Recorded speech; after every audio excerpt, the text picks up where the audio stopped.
and welcome to Get Grim, episode 19, Intro to Eastern Europe.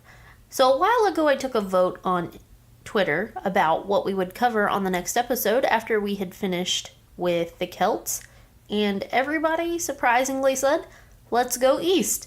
So here we go. But before we get started, I have a few announcements that I'd like to make. First, welcome back after the long break.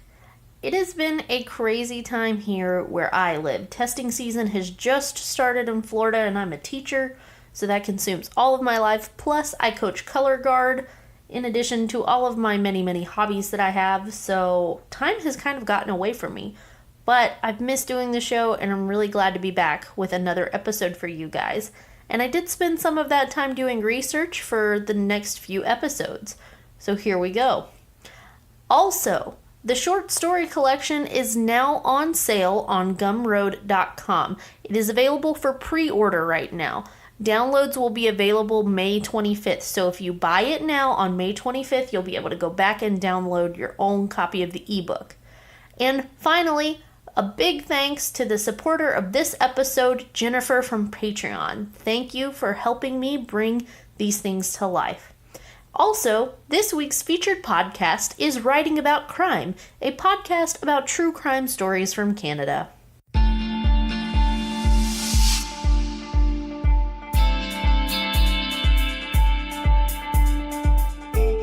I'm Bonnie Lee, the host of Writing About Crime, a Canadian true crime podcast that looks for the story behind criminal cases. The people, the places, and the events that join together to create a narrative, not a scoop. I am not reading you the news. I am writing about crime. I hope you'll join me on iTunes, Stitcher, Spotify, or wherever you listen to your podcasts. And now, on with the show. So for the last few months, we've taken a look at the stories and histories of various places around Western Europe, and now we're moving into Eastern Europe and Russia. As with the Celts in Britain or the far west of Europe, the eastern portion of the continent was settled partly by a large ethnic group known as the Slavs. Now, they can't be tied to one specific region or country. They are a branch of Indo-European migrants to Europe, so that kind of makes them a cousin to the Celts. They are a different branch of the same large family tree. And they still have many ethnic descendants surviving today.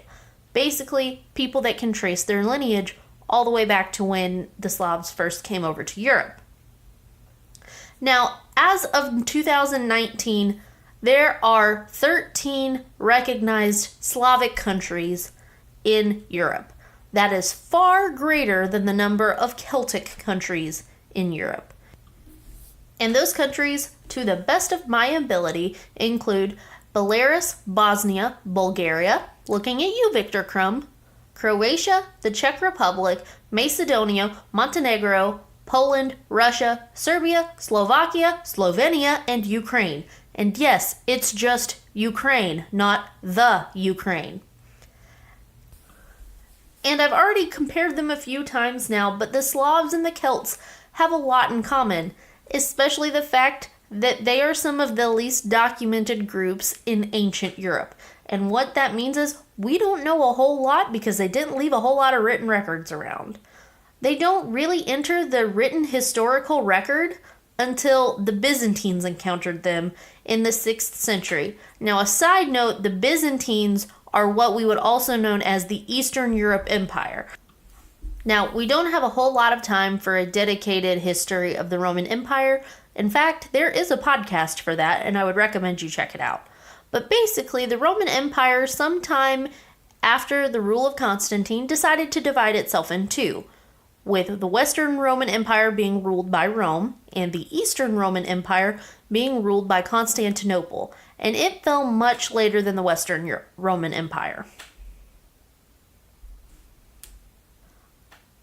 Now, sources are really conflicted on the origins of the Slavs, and this is mostly because the Romans are notoriously biased and look down on everyone who is not Roman. In fact, If you ever hear the term barbarian, it just means every person who is not Roman. Now, there is still some debate, but archaeological evidence seems to suggest that the Slavs came onto the scene around the Iron Age. And there wasn't one specific group that arose and was one that was more powerful than the others. It just seems like all of the groups over a wide area shared common cultural traits. And another interesting thing is that the Slavic and Iranian languages share a lot of common words, and this has led to a theory that at some point when the Slavs were moving westward into Europe, they encountered the Iranians, and part of their languages intermingled and developed together. But today, they are largely separated into two religious groups, and that would be the Eastern Orthodox Church, or the Russian Orthodox Church, and the Catholic Church. So that's a lot of the facts that are concrete and things that we do know about them, things that have been written down, and as you can see, that was barely 3 minutes worth of information. Now, it's hard to know much about ancient beliefs, and that's because nothing was written down, there are no early records, and most of what we do know comes from extremely biased Christian sources who had a tendency to insert their own ideals and mores into people's cultures that they did not understand. Now, let's take a look at some of the aspects of being a member of Slavic culture back then. They were divided into clans and typically married outside of their family groups, but you were still considered a member of your original group. So let's say you were a woman and you decided to marry a new person from a different clan. Not much different than the way we do it now. You would become a member of your husband's family, but you would still retain your membership to your family. And clans kind of ruled together in a group, and everyone was included in on decision making. And one source I read said that the Slavs were one of the most conservative groups in the ancient world. And it is led to believe that many of the decisions they made were based off of what best served tradition at the time. They didn't want to rock the boat. They didn't want to set up a whole lot of new beliefs. They just wanted to make sure that everybody was keeping their beliefs at the center of their everyday lives. There's also a few records of their pre-Christian beliefs that happened prior to the 7th century. And probably the most interesting is a creation myth. They have a belief that God ordered a handful of sand to be brought up from the seafloor and brought up above the water, and that was how he created land. And what makes this really interesting is there is this group of mythology in Eurasia known as the Earth Diver myth. And what that means is across many different cultures, there is similar creation stories that involve essentially the earth being brought up out of the sea. And if you are a Christian, I do believe that your creation story includes something of that liking too. So for now, we're going to leave the Slavs there, and we're going to come back to them in a few weeks with another lesson. But next week, we're going to start covering some stories and some folklore from their cultures.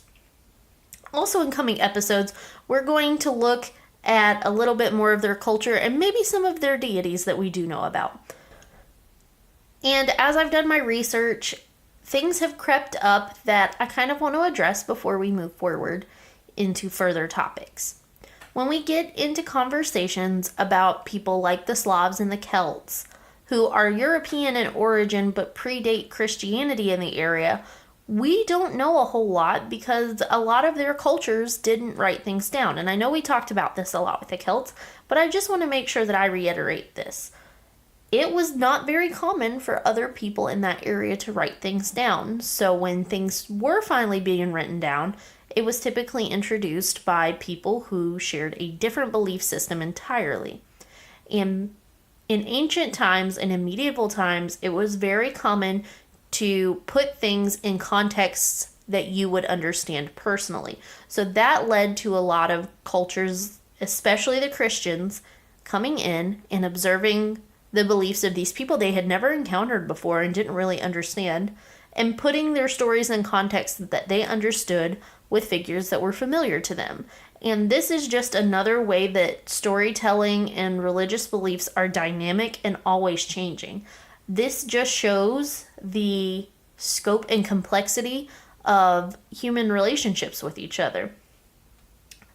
Now, some people don't condone this. Some people are not a fan of what had happened, but we can feel that way all we want. But it is what it is, and we have to do the best with the information that we do have and try and parse together what we can out of what they saw and what they recorded. We all know that bias is included in many areas of life, and there's never ever one source that is ever truly unbiased. But we do our best with what we have. And I know this was a really quick episode, but there are so many great stories, and if I wanted to keep going, I could, but this would be an hour and a half long, and my show is never going to be that long because I want you guys to keep coming back for more. So, thank you for making it all the way to episode 19 with me. I'm kind of amazed. We've almost been at this an entire year, 3 more months, and over the summer we will have hit the 1-year mark, and I'm very excited about that. So, just a few closing thoughts before we depart for this week. We will be up to Get Told Volume 5 next week with some original retellings of some Slavic mythology for you guys. Please, please, please, I encourage you to go check out the short story collection on gumroad.com. That's GUMROAD.com. And if you search for the show name, the short story collection should pop up as a pre-order. It's only $3, and there's going to be 10 different tales that I have told at some point on this show, along with some very new content and commentary from me inside. It would really mean a lot to me if you guys would go give that a look. In addition, you can find the show on all sorts of social media. You can find me at Get Grim Podcast on Twitter, on Facebook, on Instagram. Please reach out. Please talk to me. Tell me what kind of stories you like to hear. I love interacting with my audience. And if you've enjoyed what you've listened to today and you want to continue to tell me how much you love the show, please go on iTunes and leave a quick review. It helps the show out a lot. Plus, it makes me feel good to go on and read comments from people who aren't my mom. So, thanks guys, and I will see you next week with Get Told Volume 5.